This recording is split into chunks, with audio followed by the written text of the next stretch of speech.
রব্বুল আলামিন তিনি এমন, তিনি আসমান পরিমাণ দয়া নিয়ে আমার দিকে আগায় আসবেন। একবার যদি রব্বে করিমকে কেউ ডাকতে পারে মন থেকে, কবি বলতেছেন দিল সে जो बात ने करती है आसर रखती है, दिल से जो बात ने करती है आसर रखती है, पर नहीं मगर ताकत परवाज रखती है। अल्लाहु अकबर। दिलेर থেকে যদি কেউ একটা বার হাজারো গুনাহ করার পরে, হাজারো অপরাধ করার পরে কোন বান্দা যদি অনুশোচনা করে, অনুতপ্ত হয়ে রব্বুল আলামিনকে মায়া ভরা কণ্ঠে একটা বার ডাক দেয়, গভীর রজনীতে ডাক দিয়ে যদি বলে আল্লাহ আমার অপরাধ হয়ে গেছে, আমাকে মাফ করে দেন, কবি বলতেছেন রব্বুল আলামিন সঙ্গে সঙ্গে ওই বান্দার গুনাহগুলো মাফ করে দেয়। এই জন্য দিল সে जो बात ने करती है आसर रखती है, দিলের থেকে যেই ডাকটা, যে আওয়াজটা বের হয়, এটা ডানায় কিন্তু উঠতে পারে, প্রভাব বিস্তার করতে পারে। জীবনে অনেক বয়োবৃদ্ধ বাবারা আছেন, জীবনে অনেক অপরাধ হয়তো হয়েছে, নানান কারণে গুনাহ হয়েছে। গভীর রজনীতে বেশি লাগবে না 2 রাকাত তাহাজ্জুদের সালাত আদায় করেন, 2 রাকাত তাহাজ্জুদের সালাত আদায় করে আল্লাহ রাব্বুল আলামিনের কাছে ধরনা দেন, আল্লাহর কাছে মাপ চান। আল্লাহ তাআলা বলেন গোলাম মাপ চাওয়ার সঙ্গে সঙ্গে আমি তোর জীবনের সব গুনাহগুলো মাফ করে দেব। সুবহানাল্লাহ বিহামদিহি। দুনিয়াতে মায়ের সাথে অপরাধ করেছেন, বাপের সাথে অপরাধ করেছেন, মা বাবার সাথে গুস্তাখি করেছেন, বেয়াদবি করেছেন, যতক্ষণ পর্যন্ত মা বাবার কাছে যাইয়া ক্ষমা না চাবেন, মা বাপ ততক্ষণ পর্যন্ত আপনাকে ক্ষমা করবে না, আপনাকে আয়েশা বলবে না। কিন্তু মা তো মায়ের মনটা চায়, বাপ তো বাপের মনটা চায়।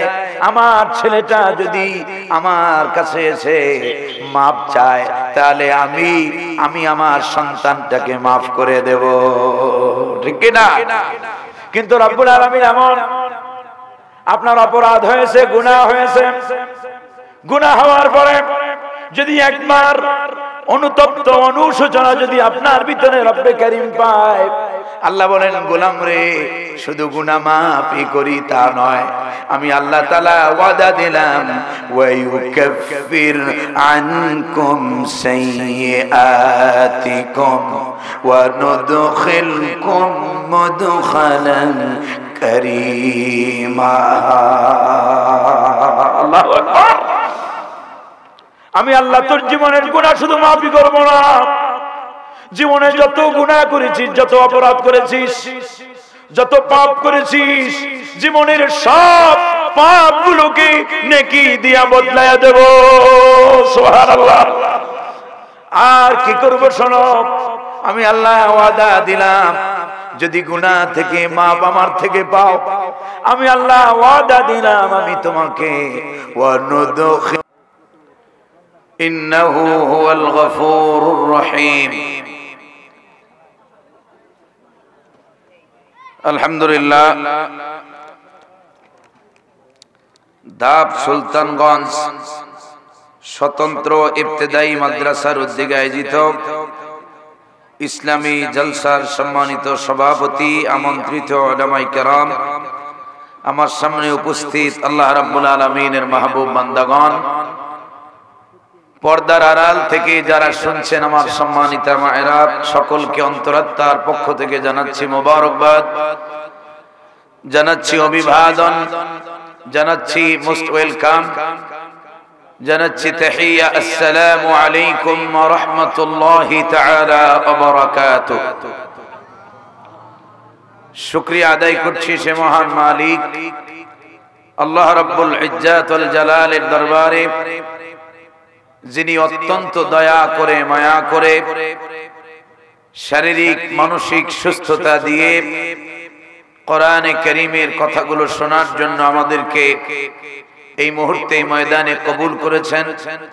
তাই রব্বে কারীমের দরবারে কালিমাতুশ শুকর আদায় করছি, সকলে পড়ছি আলহামদুলিল্লাহ। সম্মানিত হাজিরিন, আলোচনার শুরুতে রাসূলুল্লাহ সাল্লাল্লাহু আলাইহি ওয়াসাল্লামের হাদিস থেকে একটি হাদিসের উপরে আমি কিছু কথা অপ্রাসঙ্গিক হলেও বলতে চাই। বিশ্বনবী বলেন, মান কানা ইউমিনু বিল্লাহি ওয়াল ইয়াউমিল আখির ফালইউকরিম দাইফাহু। বিশ্বনবী বলেন, যে ব্যক্তি আল্লাহ এবং পরকালে বিশ্বাস রাখে, আল্লাহ এবং পরকালে কি রাখে? বিশ্বাস রাখে, ফালইউকরিম দাইফাহু, সেজন্য তার মেহমানকে সম্মান করে। এটা রাসূলুল্লাহ সাল্লাল্লাহু আলাইহি ওয়াসাল্লামের হাদিস। আমি এই ময়দানে একেবারে নতুন লোক নই, একেবারে পুরাতন লোক নই, এবং এখানে আশেপাশে অনেক বড় বড়, এই যে ভাইজানের গ্রামের বাড়ি নাকি, ভাইজানের ওখানে এসেছিলাম গত বছর মনে হয়। কয়েকদিন আগে আপনাদের সামনে এখানে আরেকটা প্রোগ্রাম করে গিয়েছিলাম, কিন্তু আজকের এই প্রোগ্রাম আমার বিগত 10 বছরের প্রোগ্রাম সব অভিজ্ঞতা হার মানায় দিয়েছে। আমি এখানে এসেছিলাম মাগরিবের পরে। কয়টায়? মাগরিবের পরে আমার গাড়ি ঢুইকা আবার সে গাড়ি ব্যাক গেছে, সে গাড়ি ব্যাক গেছে, যাইয়া রাস্তায় ছিলাম দীর্ঘ সময়। তারপরে আবার আসছি, কারণ এই মাহফিল যারা করেছে, আমি বাংলাদেশের একটা ইসলামী আন্দোলনের অন্যতম একজন সামান্যতম একটা মানুষ, তো আমি যদি কোনো ধরনের ভুল করি তাহলে সেটার জন্য আমাকে জবাব দিতে হবে। কিন্তু কোন মাহফিল এইভাবে হয় এটা কল্পনাও ছিল না। এখন বাসা থেকে আনার জন্য আমার একটা লোক নাই, আমি যে আসবো না তাও লোক নাই। বিশ্বনবী জনাবে মুহাম্মদুর রাসূলুল্লাহ সাল্লাল্লাহু আলাইহি ওয়াসাল্লাম বলছেন, মান কানা ইউমিনু বিল্লাহি ওয়াল ইয়াউমিল আখির ফালইউকরিম দাইফা, যে আল্লাহর পরকালে বিশ্বাস করে সেজন্য তার মেহমানকে সম্মান করে। আমি কি সাইদা দাওয়াত নিয়েছি? আপনি আলেমদেরকে কি মনে করেন? বিশ্বনবী সাল্লাল্লাহু আলাইহি ওয়াসাল্লাম বলেছেন, ফাদলুল আলিমি আলাল আবিদ কাফদলি আলা আদনাকুম। বিশ্বনবী বলেন, একজন আলেমের মর্যাদা আবেদের উপরে তোমাদের সর্বসাধারণের মধ্যে আমি নবীর মর্যাদা যেমন। সুবহানাল্লাহ বলবেন। وفي رواية أخرى فضل العالم على العابد كفضل البدر على سائر الكواكب। বিশ্বনবী বলেন, আকাশের সমস্ত তারকারাজির মধ্যে, আকাশের সমস্ত তারকারাজির ভিতরে চাঁদের মর্যাদা যেমন, আমার উম্মতের মধ্যে আলেমের মর্যাদা তেমন। সুবহানাল্লাহ। وفي رواية أخرى فضل العالم على العابد كفضل القمر على سائر الكواكب। চাঁদের 3টা আরবি। কয়টা আরবি? একটা হলো বাদরুন, অর্থ পূর্ণিমার চাঁদ। কমারুন অর্থ জেনারেল মুন, সাধারণ চাঁদ। হেলালুন নতুন চাঁদ। একটা চাঁদের আরবি কয়টা? 3টা। রাসূলুল্লাহ সাল্লাল্লাহু আলাইহি ওয়াসাল্লাম বলছেন, একজন আলেমের মর্যাদা আবেদদের উপরে ঠিক তেমন সমস্ত তারকারাজির ভিতরে পূর্ণিমার রাতের চাঁদের মর্যাদা যেমন। কথা কি আমার না রাসূলের? এবার রাসূল সাল্লাল্লাহু আলাইহি ওয়াসাল্লামের কথা থেকে আরেকটু সামনে আগাই। আল্লাহ রাব্বুল আলামিন কি বলছেন? রাব্বুল আলামিন বলেন, ইয়ানফা'িল্লাহুল্লাযীনা আমানু মিনকুম ওয়াল্লাযীনা উতুল ইলমা দারাজাত। আল্লাহু আকবার। রাব্বুল আলামিন বলছেন, আল্লাহ রাব্বুল আলামিন তাদের সম্মান, তাদের মর্যাদা বাড়িয়ে দিয়েছেন, রাফা করেছেন, সুউচ্চে প্রতিষ্ঠিত করেছেন। কাদের? আল্লাযীনা উতুল ইলম, যাদেরকে জ্ঞান দিয়েছেন। যাদেরকে কি দিয়েছেন? এই জ্ঞান কোন জ্ঞান? এই জ্ঞান হচ্ছে ইলমে ওহী, এই জ্ঞান হলো কোরআনের জ্ঞান। সুবহানাল্লাহ বলবেন না? এবার আল্লাহ রাব্বুল আলামিন কি বলেন? ইন্নামা ইয়াখশাল্লাহা মিন ইবাদিহিল উলামা। আল্লাহু আকবার। আল্লাহ তাআলা বলছেন কেবলমাত্র শুধুমাত্র উলামায়ে কেরাম যারা আছেন এখানে, কেবলমাত্র শুধুমাত্র আমি আল্লাহকে পরোয়া করে ভয় করে কারা? ইন্নামা ইয়াখশাল্লাহ মিন ইবাদিহিল উলামা, যারা আলেম, আমার বান্দাদের মধ্য থেকে যারা আলেম, কেবলমাত্র তারাই আমি আল্লাহকে পরোয়া করে। সুবহানাল্লাহ।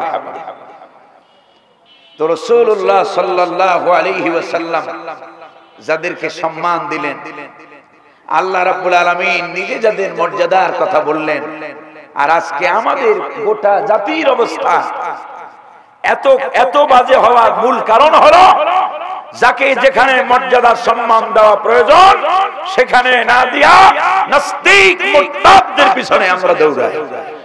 ঠিক কি না? ওয়াজ মাহফিল করা ফরজ, ওয়াজিব, সুন্নত নয়। ওয়াজ মাহফিল ফরজ, ওয়াজিব, সুন্নত নয়, মুস্তাহাব, মুস্তাহসান কাজ। এগুলো আমাদেরকে করতে হবে। তবে মনে রাখবেন, এই মুস্তাহাব, মুস্তাহসান কাজ করতে যায় যেন হারাম না হয়ে যায়। মানুষকে কষ্ট দেওয়াটা হালাল না হারাম? কষ্ট দেওয়াটা কি? সব আলেমকে এক পাল্লায় মাপা যাবে না। এখানে আসার আগে আমার জুনিয়র যারা বক্তা, আমার জুনিয়র বক্তারাও ৬০,০০০, ৭০,০০০, ৮০,০০০ টাকা নিয়ে মঞ্চে আসে, আর আমি নমানি এক পয়সাও নেই। আমি নমানি এক পয়সাও নিয়ে কোনো মাহফিলে আসি না। আল্লাহ তাআলা আমাদেরকে বোঝার তৌফিক দান করেন বলি আমি। সম্মানিত হাজিরিন, আল্লাহ তাআলা আমাদেরকে কোরআন আর সুন্নাহ ভিত্তিক জীবন যাপনের তৌফিক দান করেন বলি আমি। মাহফিল সম্পর্কে আপনারা রাগ করেছেন? রাগ করেছেন? একটু কষ্টের জায়গা থেকে কথাগুলো বললাম। কেন এমন হবে ভাই?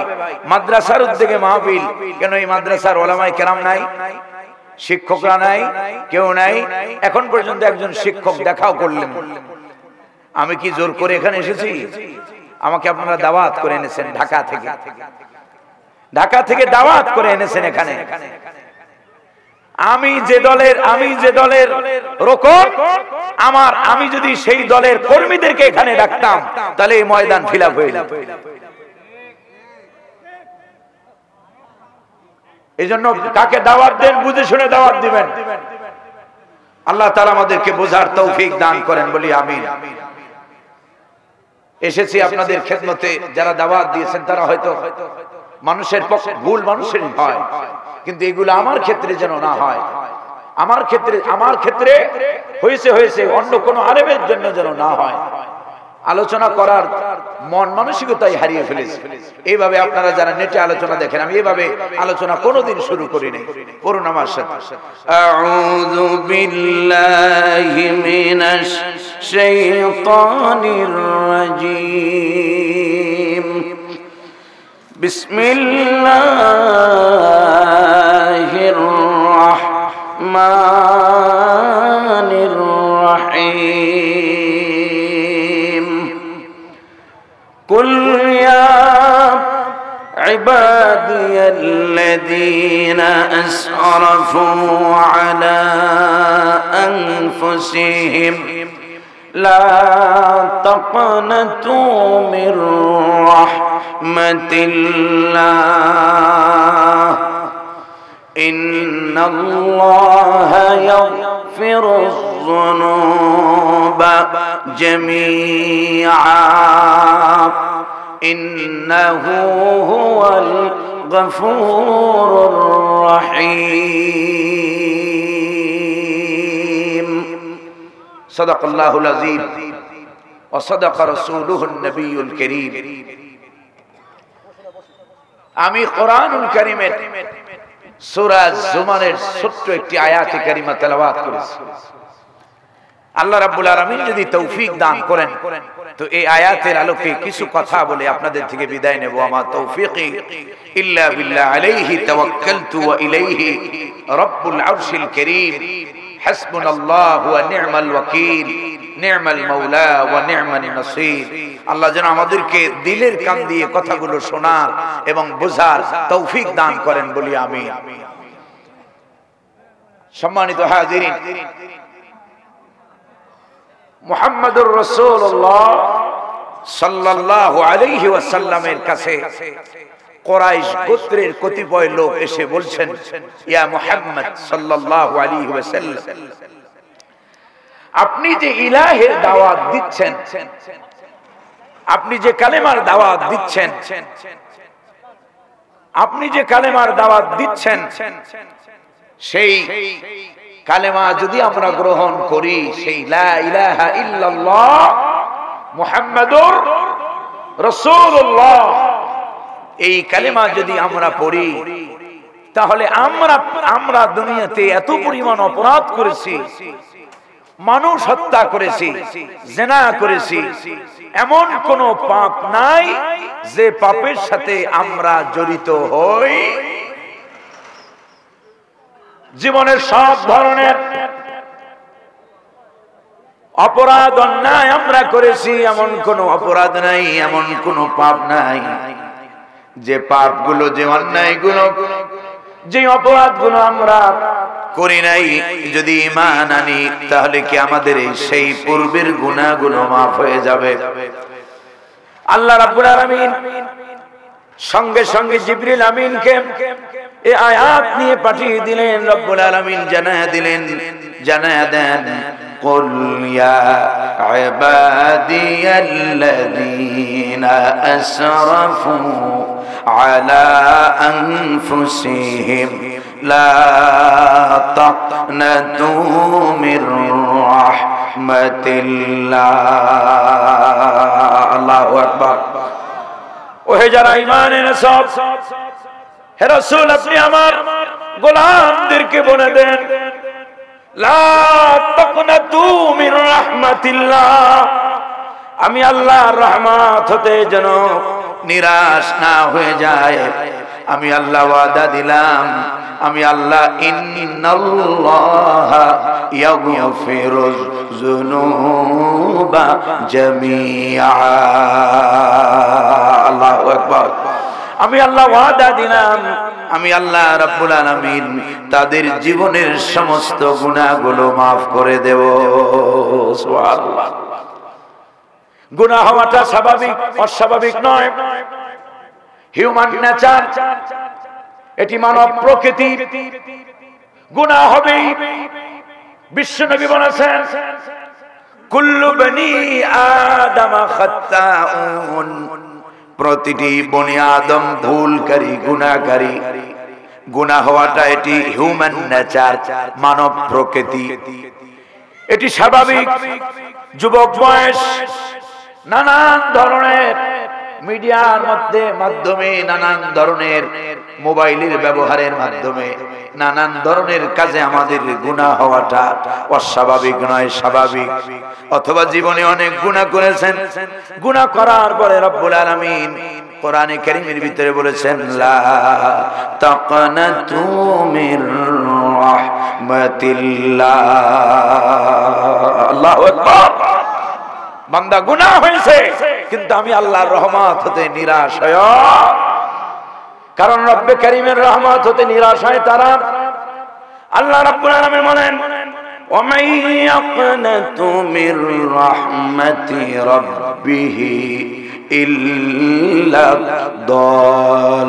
দাল্লুন। আল্লাহু আকবার। রব্বে কারীমের রহমত হতে নিরাশ হয় কেবলমাত্র তারা যারা নাকি পথভ্রষ্ট, গোমরাহ। পথভ্রষ্ট যারা, গোমরাহ যারা, দ্বীন হারা যারা, ঈমান হারা যারা, তারাই কেবল হতাশ হয়, নিরাশ হয়।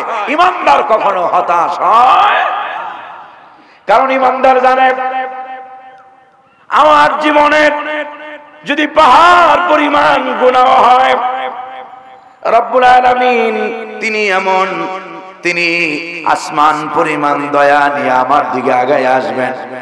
একবার যদি রব্বে করিমকে কেউ ডাকতে পারে মন থেকে, কবি বলতেছেন দিল সে जो बात ने करती है आसर रखती है, दिल से जो बात ने करती है आसर रखती है, पर नहीं मगर ताकत परवाज रखती है। अल्लाहु अकबर। दिलेर থেকে যদি কেউ একটা বার হাজারো গুনাহ করার পরে, হাজারো অপরাধ করার পরে কোন বান্দা যদি অনুশোচনা করে, অনুতপ্ত হয়ে রব্বুল আলামিনকে মায়া ভরা কণ্ঠে একটা বার ডাক দেয়, গভীর রজনীতে ডাক দিয়ে যদি বলে আল্লাহ আমার অপরাধ হয়ে গেছে, আমাকে মাফ করে দেন, কবি বলতেছেন রব্বুল আলামিন সঙ্গে সঙ্গে ওই বান্দার গুনাহগুলো মাফ করে দেয়। এই জন্য দিল সে जो बात ने करती है आसर रखती है, দিলের থেকে যেই ডাকটা, যে আওয়াজটা বের হয়, এটা ডানায় কিন্তু উঠতে পারে, প্রভাব বিস্তার করতে পারে। জীবনে অনেক বয়োবৃদ্ধ বাবারা আছেন, জীবনে অনেক অপরাধ হয়তো হয়েছে, নানান কারণে গুনাহ হয়েছে। গভীর রজনীতে বেশি লাগবে না 2 রাকাত তাহাজ্জুদের সালাত আদায় করেন, 2 রাকাত তাহাজ্জুদের সালাত আদায় করে আল্লাহ রাব্বুল আলামিনের কাছে ধরনা দেন, আল্লাহর কাছে মাপ চান। আল্লাহ তাআলা বলেন গোলাম মাপ চাওয়ার সঙ্গে সঙ্গে আমি তোর জীবনের সব গুনাহগুলো মাফ করে দেব। সুবহানাল্লাহ বিহামদিহি। দুনিয়াতে মায়ের সাথে অপরাধ করেছেন, বাপের সাথে অপরাধ করেছেন, মা বাবার সাথে গুস্তাখি করেছেন, বেয়াদবি করেছেন, যতক্ষণ পর্যন্ত মা বাবার কাছে যাইয়া ক্ষমা না চাবেন, মা বাপ ততক্ষণ পর্যন্ত আপনাকে ক্ষমা করবে না, আপনাকে আইসা বলবে না। কিন্তু মা তো মায়ের মনটা চায়, বাপ তো বাপের মনটা চায়। আমার ছেলেটা যদি আমার কাছে এসে মাপ চায়, তাহলে আমি আমার সন্তানটাকে মাফ করে দেব, ঠিক না? কিন্তু রব্বুল আলামিন এমন, আপনার অপরাধ হয়েছে, গুনাহ হয়েছে, গুনাহ হওয়ার পরে যদি একবার অনুতপ্ত অনুশোচনা যদি আপনার ভিতরে রব্বে কারীম পায়, আল্লাহ বলেন গোলাম রে শুধু গুনাহ মাফই করি তা নয়, আমি আল্লাহ তাআলা ওয়াদা দিলাম ওয়া ইউকাফির আনকুম সাইয়্যাতিকুম ওয়া নুদখিলকুম মুদখালান কারীমা। আল্লাহু আকবার। আমি আল্লাহ তোর জীবনের গুনাহ শুধু মাফই করব না, জীবনে যত গুনাহ করেছিস, যত অপরাধ করেছিস, যত পাপ করেছিস, জীবনের সব পাপগুলোকে নেকি দিয়া বদলায়া দেব। সুবহানাল্লাহ। আর কি করব শোনো, আমি আল্লাহ ওয়াদা দিলাম যদি গুনাহ থেকে মাপ আমার থেকে পাও, আমি আল্লাহ ওয়াদা দিলাম আমি তোমাকে মুদখালান কারীমা, আমি তোমাকে সম্মানজনক জায়গা, এর মানে হলো জান্নাত, আমি তোমাকে জান্নাতে প্রবেশ করায় দেব। সুবহানাল্লাহ বিহামদিহি। তাহলে ভাইরা আমার আলোচনার মূল পয়েন্ট হলো লা তাহজান, হতাশ হওয়া যাবে না। হতাশ কোন ইমানদার হতে পারে না।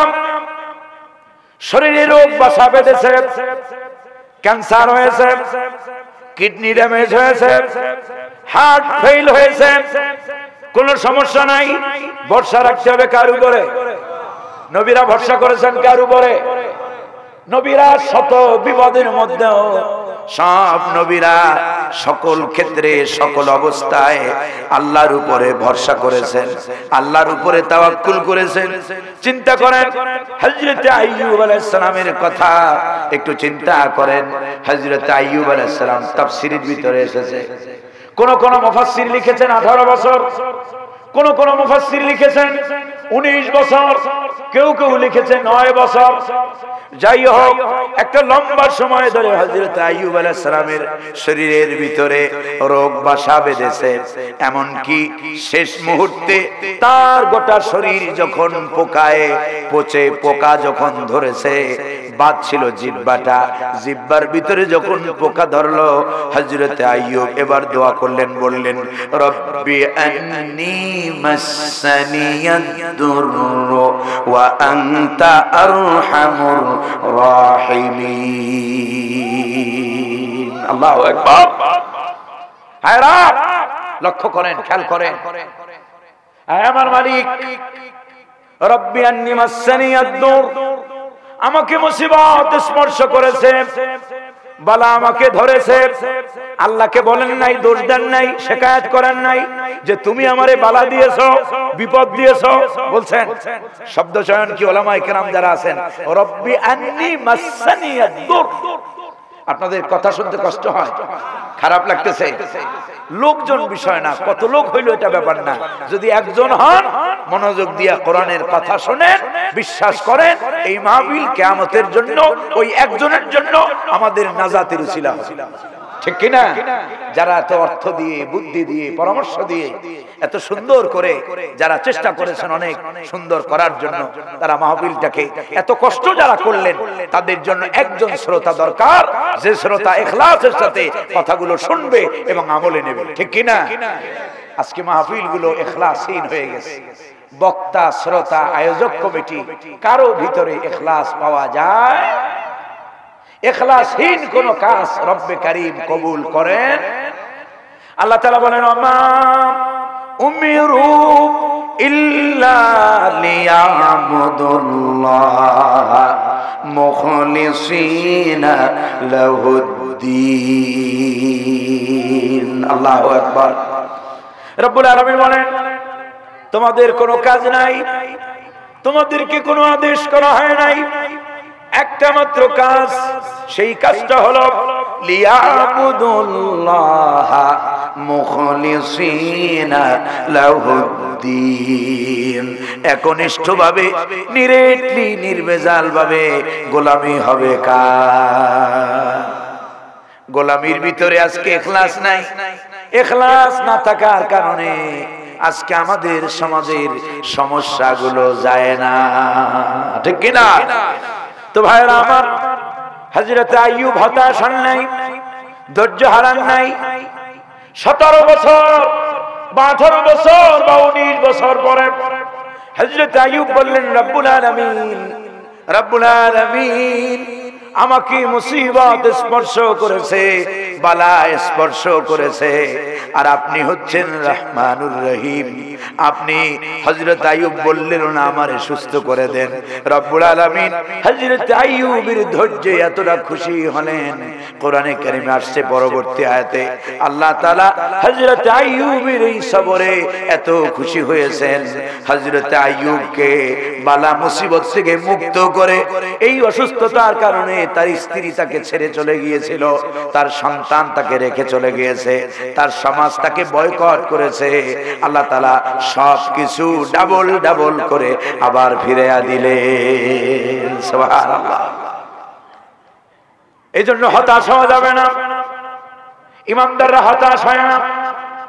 ওয়ালা তাহিনু ওয়ালা তাহজানু وأنتم الأعلون إن كنتم مؤمنين। الله أكبر।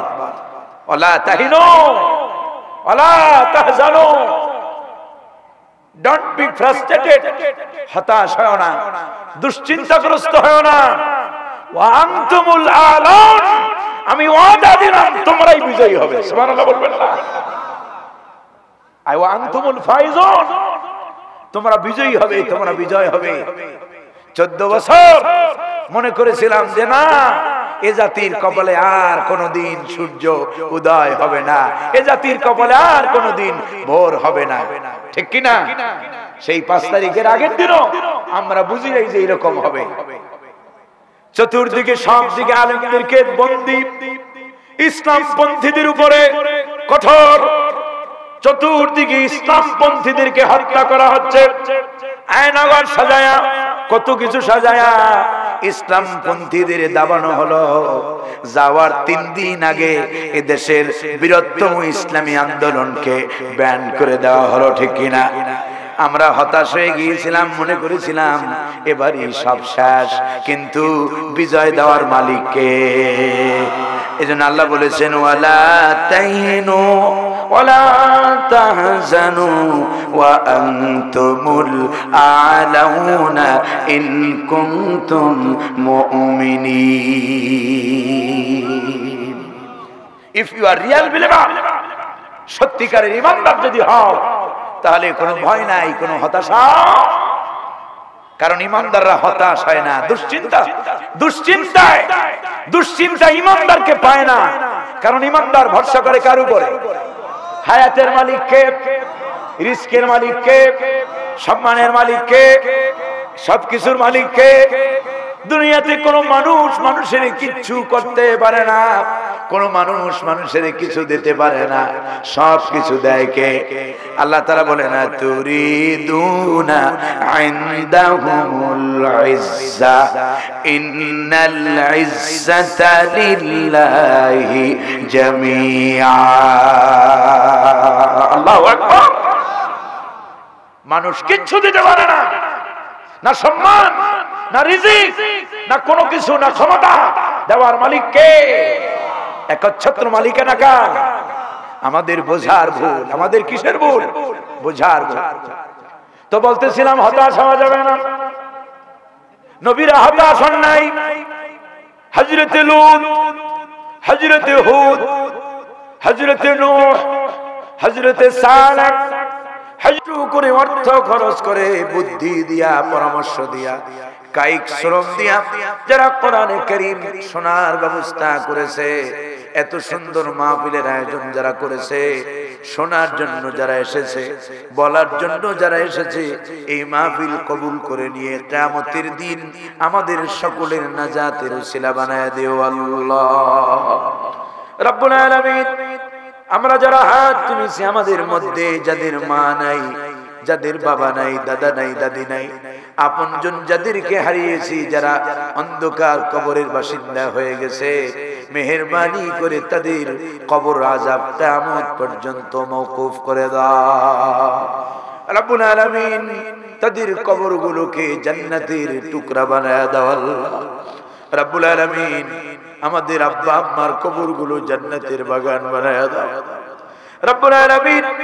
আমাদের আব্বা আম্মা আমাদেরকে বড় করার জন্য কত কষ্ট, কত শ্রম তারা দিয়েছে রব্বুল আলামিন।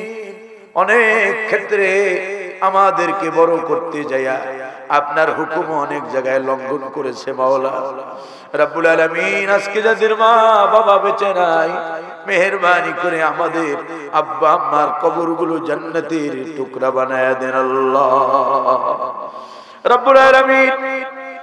আমরা যারা হাত তুলেছি, আমরা সবাই গুনাহগার। আপনি গফুর ও গফফার, আপনার গফফার নামের উসিলায় আমাদের জীবনের সব অপরাধগুলো মাফ করে দিন রব্বুল আলামিন। লোক দেখানো ইবাদত বندگی থেকে আমাদেরকে হেফাজত করেন আল্লাহ। ইখলাস সহ ইবাদত করার তৌফিক আপনি আমাদেরকে দান করেন রব্বুল আলামিন। কেবলমাত্র আপনার জন্য আমাদেরকে কাজ করার তৌফিক দান করেন রব্বুল আলামিন। আপনি আমাদেরকে আদর্শ ভালো মানুষ হওয়ার তৌফিক দান করেন রব্বুল আলামিন। যে মানুষ হলে পারে বিনা হিসেবে আপনি জান্নাত দিয়ে দিবেন, যে মানুষ হলে কিয়ামতের দিন পাকড়াও করবেন না, ওই মানুষ আপনি আমাদেরকে বানায় দেন আল্লাহ রব্বুল আলামিন। দয়া করে মায়া করে আমাদেরকে যত নিয়ামত দিয়েছেন, শারীরিক এবং অর্থনৈতিক যত নিয়ামত আপনি দিয়েছেন, আমাদের ইন্তেকালের পূর্ব মুহূর্ত পর্যন্ত সব নিয়ামতগুলো আপনি আপনার কুদরত দিয়ে আপনি হেফাজত করেন রব্বুল আলামিন। আয় আল্লাহ, আমরা যারা অসুস্থ আছি, নানান রোগে, নানান বিমারিতে যারা ভোগে, রব্বুল আলামিন অনেকে আছে ডায়াবেটিস, প্রেসার, রব্বুল আলামিন হার্টের রোগী, কিডনির রোগী, লিভারের রোগী, নানান ধরনের রোগে যারা ভোগে, আর্থ্রাইটিস রোগী, সকল ধরনের রোগ ব্যাধি থেকে আমাদের সবাইকে আপনি হেফাজত করেন আল্লাহ। কঠিন দুরারোগ্য ব্যাধি থেকে আপনি আমাদেরকে নাজাত দান করেন আল্লাহ। اللهم إنا نعوذ بك من جهد البلاء ودرك الشقاء وسوء القضاء وشماتة الأعداء. اللهم ألف بين قلوب العلماء وأصلح ذات بينهم. রব্বুল আলামিন মেহেরবানি করে আপনি আমাদের দেশের উপর আপনার খাস রহমত নাজিল করেন। রব্বুল আলামিন ভারতের মতো দুশমনেরা আমাদের চতুর্দিকে ঘেরাও করা আল্লাহ, রব্বুল আলামিন এদের ষড়যন্ত্র থেকে আমাদের এই ৫৬,০০০ বর্গ মাইলের এই কালেমার এই দেশটাকে আপনি হেফাজত করেন আল্লাহ। এই দেশ সেই দেশ যে দেশের মানুষেরা মাগরিবের আজান শুনে, যারা রব্বুল আলামিন এশার আজান শুনে যারা ঘুমাতে যায়, ফজরের আজান শুনে যারা ঘুম থেকে ওঠে, রব্বুল আলামিন এদেশের কৃষক মজুর যে যেখানেই থাকুক, মিনারা থেকে হাইয়া আলাস সালার ঘোষণা হলে ক্ষেতের আইলের উপরে দাঁড়াইয়াও যে জাতি নামাজ পড়ে, নামাজ কায়েম করে, ওই জাতিকে তুমি বিধর্মীদের হাতে নিষ্পেষিত করো না আল্লাহ। আল্লাহ সকল বহির এবং ভিতরের সকল শত্রু থেকে আমাদের জন্মভূমিকে আপনি হেফাজত করেন আল্লাহ। আপনি আমাদের দেশটাকে সব ষড়যন্ত্র থেকে হেফাজত করেন। দেশ যারা পরিচালনা করে ইমানের ভিত্তিতে পরিচালনার তৌফিক দান করেন আল্লাহ। আপনি আমাদের সবাইকে সবার ইমানকে মজবুত করে দিন আল্লাহ। আপনি আমাদের জীবনটাকে কোরআন আর সুন্নাহ দিয়ে সাজানোর তৌফিক দান করেন। রব্বানা تقبل منا إنك أنت السميع العليم وتب علينا إنك أنت التواب الرحيم. سبحان ربك رب العزة عما يصفون وسلام على المرسلين وجعل آخر كلمتنا عند الموت لا إله إلا الله محمد رسول الله. السلام عليكم ورحمة الله.